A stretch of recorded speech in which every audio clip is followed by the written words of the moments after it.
We're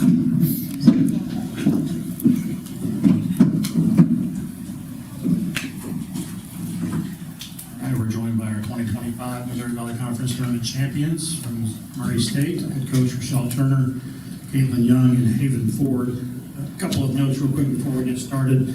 The all-tournament team was announced out on the court, but just in case you missed it, from Drake, Katie Dennebeer, from Missouri State, Lacey Stokes, from Belmont, Kendall Cheeseman, from Murray State, Hallie Polk, and the most outstanding Liberio, most outstanding player from Murray State is Caitlin Young.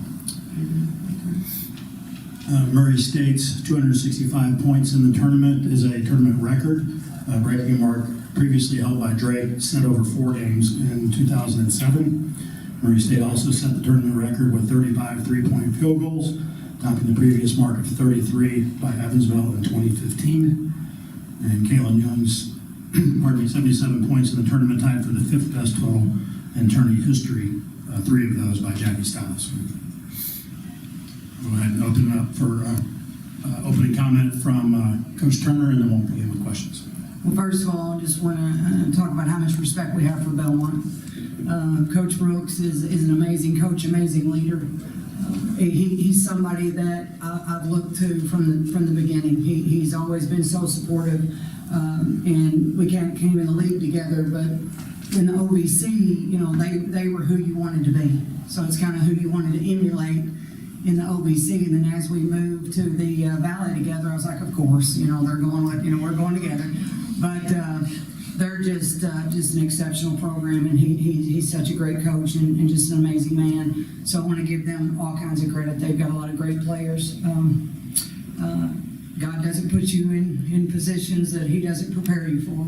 And I just felt like that this team was prepared for this whole season, and they answered the call every single time. And, you know, everything happens for a reason, and a lot of times you don't understand and you question.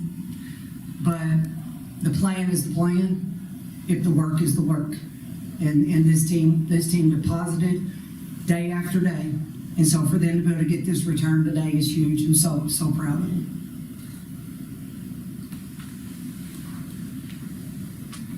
Late in the third quarter, it was getting a little rough. I know you're not surprised, but boy, what a showing they made at the end of the third quarter, back the challenge by Belmont as they were coming at you. I told the girls all along, they're not going away. They're not built like that. I mean, they're built to fight, and we knew they were going to fight. And you know, we were in a tough spot. Haven broke her finger, dislocated. I keep looking back over my shoulder because I know Haven, and I'm like, if there is any way she's coming back in. So I kept looking over my shoulder. Hallie goes 90 miles an hour and runs over someone to get her 4th foul. And at that point, I said, Caitlin, you're going to have to play point guard. I literally did. I said, you're going to have to bring the ball for her. But no, Jada did an amazing job. A freshman coming in a big spot. And she just handled it so well. And then Briley just being Big B, stepping up and making big shots. And the kids just carrying us through. It was a tough time. But that's the resilience of this team, and that's why we are where we are today, is because we are a true definition of a team. We have a great transformational player sitting right beside me. I mean, I can recruit from now till forever, and I'll never find another Caitlin Young. But Caitlin Young is only one piece of this puzzle, and she'll tell you that. Led the tournament in assists, I heard. I mean, how selfless is that from your all-time leading scorer? Girls, can you talk about being able to weather the storm for a second straight night, and then, you know, Haven, for you, what's going through your mind in the locker room as you're trying desperately to get back on the floor to help your team? Yeah, it started with me crying in pain, and then once obviously Monica is like our team mom, and she's just sitting there and like hugging me, like it's okay, they got it fixed. And just kudos to our medical staff, like they worked really fast to get me back out there. And I'm laying on the table and I'm like, can I still play? That's all I need to know. And they said yes. So I was like, okay. I was letting them work, and we're in there, we're hearing the cheers, and we're like, that's a loud cheer, that must be good, So I'm over here in my head, I'm thinking, all right, I'm ready to get back in the game. But kudos to the medical staff, kudos to our team just to stay poised in that situation with both of the guards going out. But it was my thing. I was just trying to get back out there and get back in the game. Yeah, really just, I'm so proud of our team.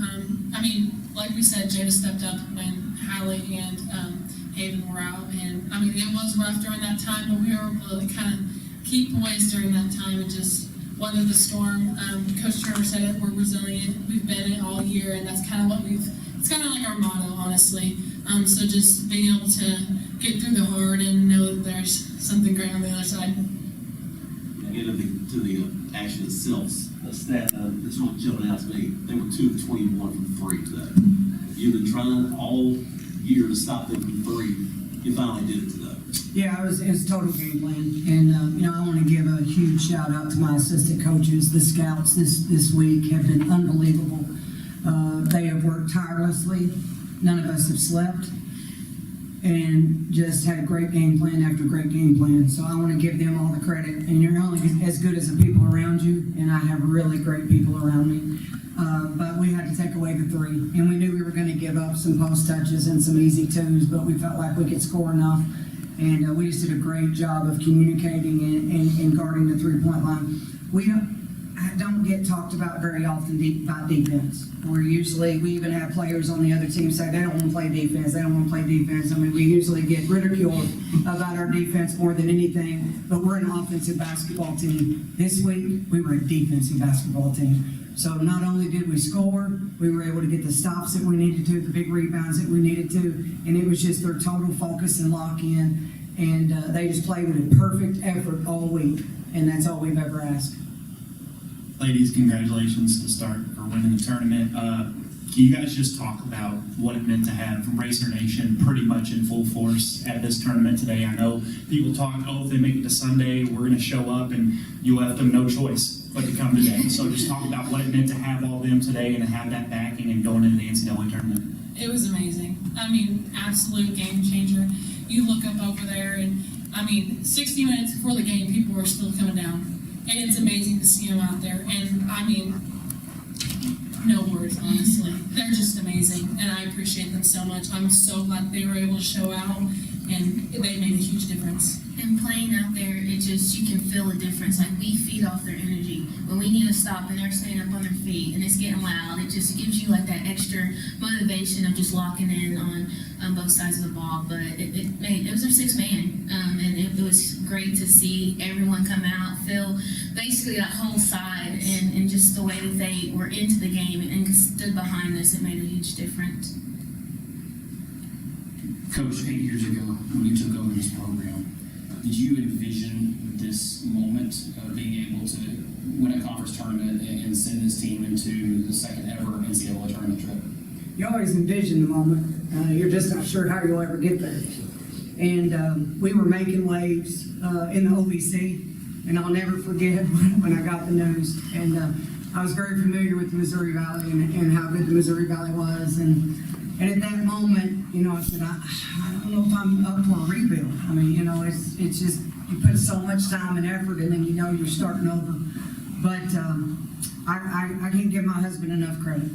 I mean, I'm not going to go into the story about all of it, but, we sat down with a friend of his and said, how can we get this team to the top of the Missouri Valley as quick as possible with the players that we have, knowing we don't have 3 or 4 years to recruit the players that we need, because we got to win now. We got to win now when Caitlin Young is on our roster. And so the analytics and everything speak for itself, and so I have to give a big shout out to them. Nothing is anything that I've done. Is what we've done, what we've all done together. So really, really proud of that. But when this team got on campus in June, the expectation was to win a championship. We were thrilled with the pieces that we put together. We had a tough early injury to one of the players that would have been a key rotation piece, a freshman that was coming in that we're really excited about. And then when Destiny went down, I'm like, man, what else is going to happen? But they found a way, and we've just been able to put together a great roster.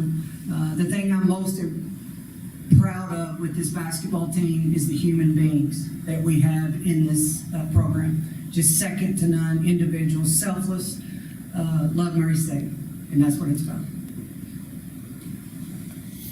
That's the last one. Yes. After yesterday's fourth quarter, how much of a discussion was there at the beginning of this fourth quarter to finish strong? Like y'all did. I'll let them answer this, but one thing I want to say is, I mean, how do you challenge Caitlin Young going into year 5? I mean, honestly, she worked harder this year than she's ever worked, and she worked really hard. But the one thing that we ask her to do is somehow, some way, be a vocal leader. Because if you tell them the sky is purple, they're going to say, Caitlin said the sky is purple, but it's purple. And so but you know, she always just was a lead by example young lady. She is a vocal leader. I mean, she was talking in the huddles more than me. She was like, we've got this. This is what it's about. And that the growth in that area for her, it just makes me excited, because I know she's going to take that and she's going to use that in whatever she chooses to do the rest of the way. Hopefully, coaching. But just it's these kids don't, most of the time when the game starts. What's what people don't understand? When the game starts, the coach has very little control over what happens. So I put my trust and my faith in these young women, and they come through every time. The discussion in halftime in the locker room, I mean, both of our games, I mean, especially Drake, we came out and we were on fire, obviously, at the beginning. And then halftime, after that, it just kind of went downhill, and we knew that they were going to come out and have a fight. And we just talked about how we have to lock into the defense, we have to get stops. And it was rocky there at the beginning of the third quarter, it was. So we were just saying, like, we have to lock in on defense. That's what it's all about. And offense is going to come. So the biggest thing was just talking through it, making sure everyone's on the same page, doing everything.